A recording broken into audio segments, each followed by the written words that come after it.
Well, hello there. Welcome back to my channel. So I've got to be honest, I'm never done looking at curriculum. I don't ever make my curriculum choices and then stop looking. I'm constantly looking, constantly researching. I find joy in watching curriculum videos as like a pastime.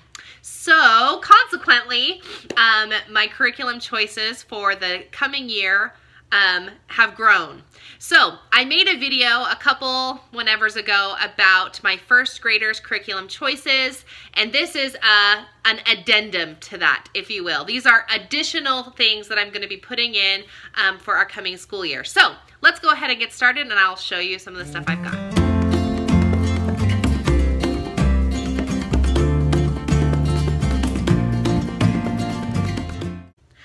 All right, so I am going to explain these pieces of material that I have for you in order of subject.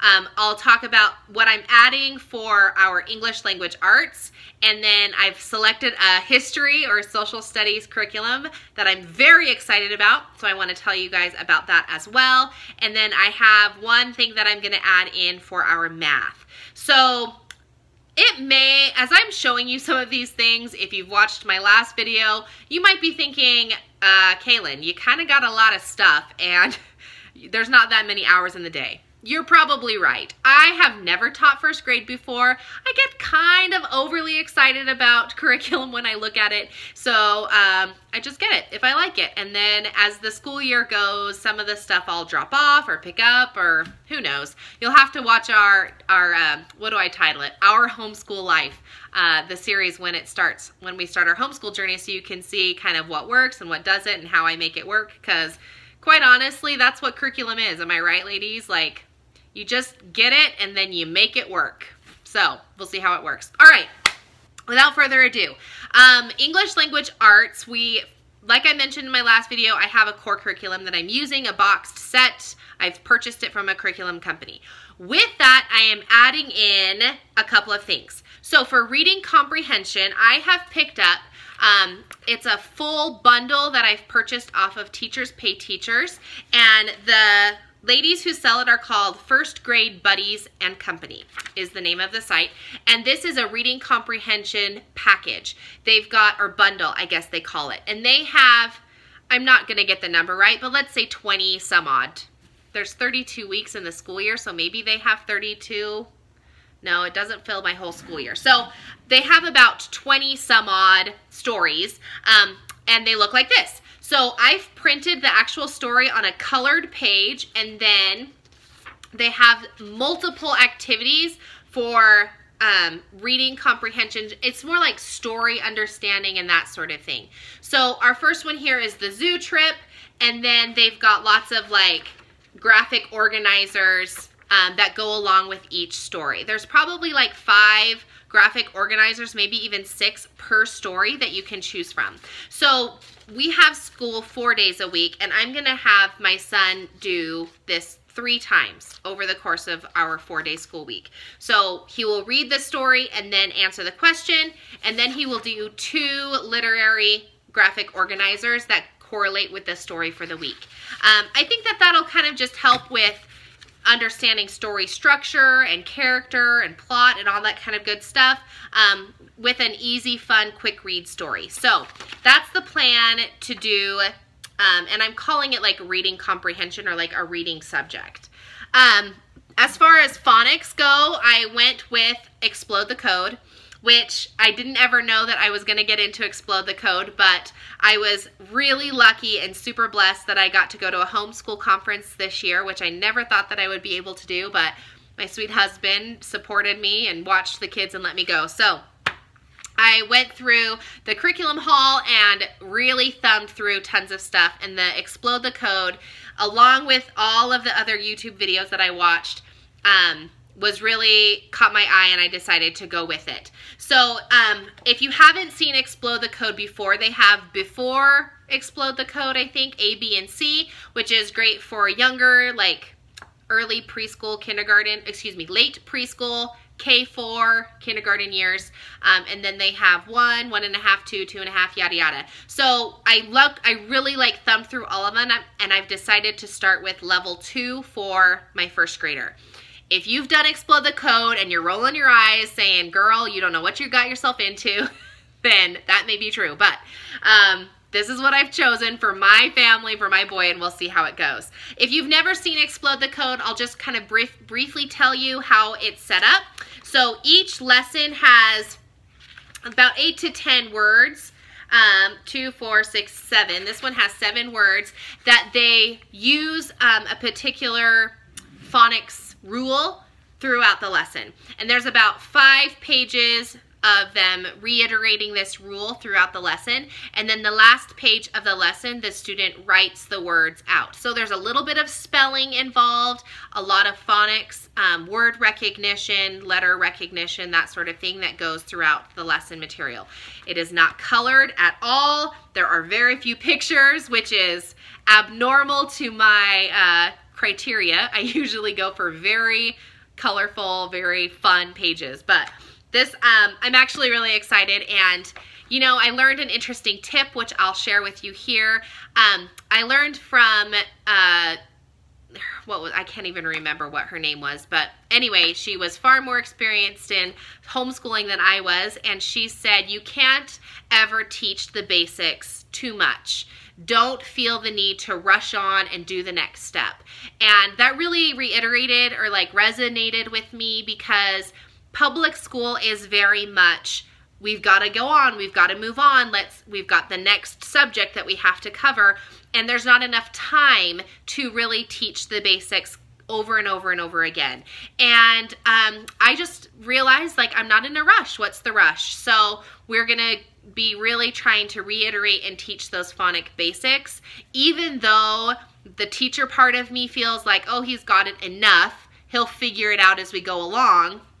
I really want to kind of break away from that traditional school teacher that's in me and try and teach a little bit, reiterating, teach the basics again, because again, we are in 1st grade and that foundation is super important for the kiddos. So anyway, we're going with Explode the Code. We're going to start with 2. If it seems like it's too much or too hard, I might bump down to 1, but I'm excited about that. Okay. So in addition to reading, I am going with the classic starts. I've purchased 2 classic starts. We're going to start with Huckleberry Finn, and then we're going to do Gulliver's Travels. And along with these books, we're going to be doing the lap books that are by Confessions of a Homeschooler. So she has questions that go along with each of the chapters. And you read the chapter, or your student reads the chapter, and then they answer the questions on the lap book. Now, I purchased it from Confessions of a Homeschooler, and then, true to my crazy ways, I can't ever let anything good just be alone. I always feel like I have to redo it. Anyway, I took hers and then I bumped it up, and I actually like put the question on the actual, the paper, so that it'll all print out together and my student can just write the answer, as opposed to when you purchase it from Confessions of a Homeschooler, she just has a blank little mini book and you just open it and write it in there, and she's got like the questions as a part of the activity guide. I wanted the questions to actually be in the mini book, and I didn't want to have to write them all, and I knew my 1st grader wasn't going to write them small enough to be able to write the question and the answer. So because I can't ever let well enough alone, I actually printed it on the page. So you'll see I've like done back to back. Oh geez, it took me forever, but it's gonna make a cute lap book. I think I love lap books more than anybody should love lap books, but I love them. So anyway, I've gotten those from her. She's got a huge array of choices. These are the 2 that I chose because I thought that they would be fun and interesting for my son. I was going to do Treasure Island, but we've read Treasure Island half a dozen times, so we're going with something different. Now, I will say this reading is going to be really tough for my 1st grader to read by himself, so it will be more of a read aloud for our classroom time. I will read it to him. I might make him read like the 1st page just as practice, but as far as like him reading, it'll be more me reading it to him. And then for him, his reading time, he's going to choose books from the library, those easy reader levels 1, 2, 3, whatever he fits under. Okay?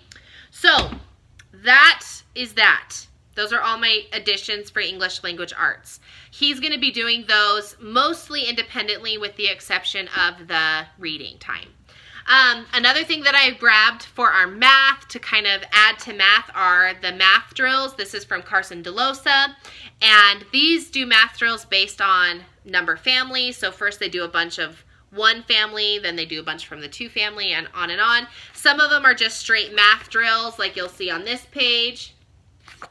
Some of them are a little bit more game-like you'll see on this page. Okay. So again, it's just math drills. I really don't think that my son is, he's like the rest of America. Not the rest of us, but math is not his forte. Adding numbers is not his favorite. And timing him on math drills is rough. So, we're going to try and practice them a ton during first grade to see if we can get any better.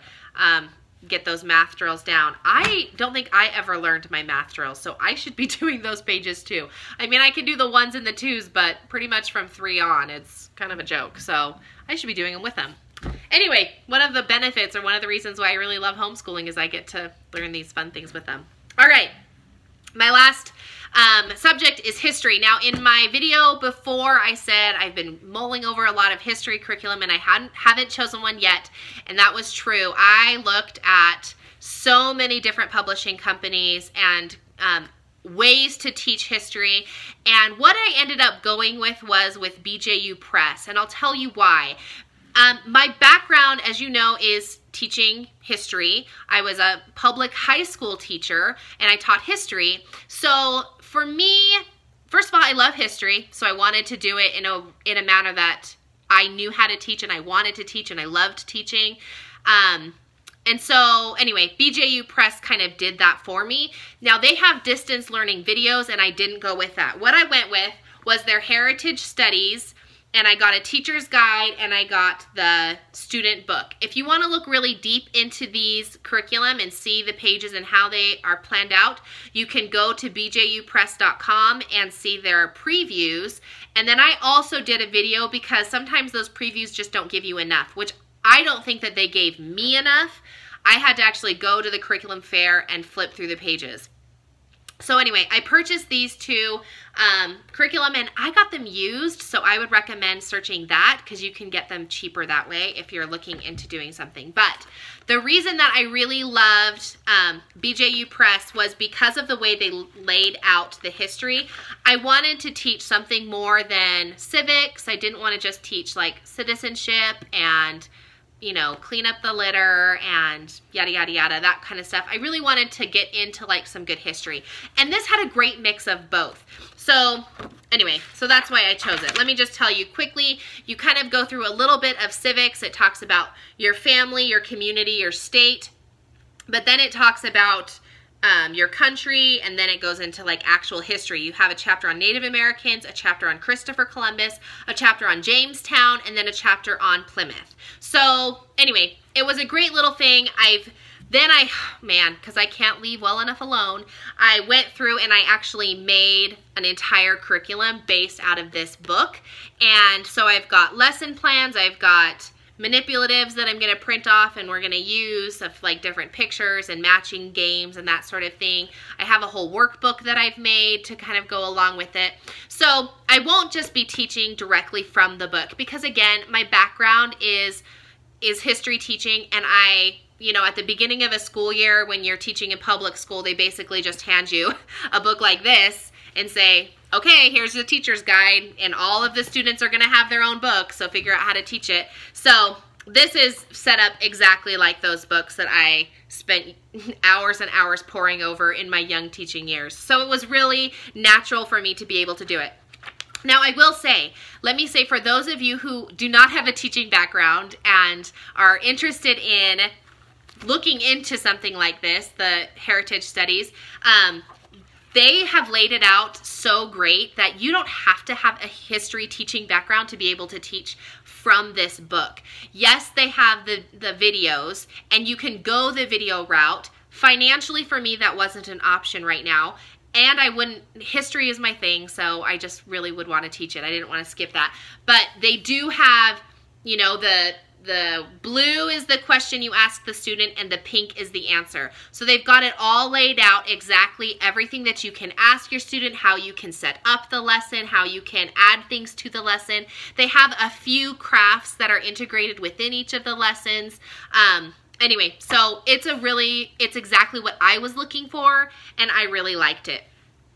You know, I could go on and on about this forever. Anyway, so this is the curriculum that I've chosen for history. I am super excited about it. I have spent hours building the curriculum around these texts, but I'm very excited about it and looking forward to it.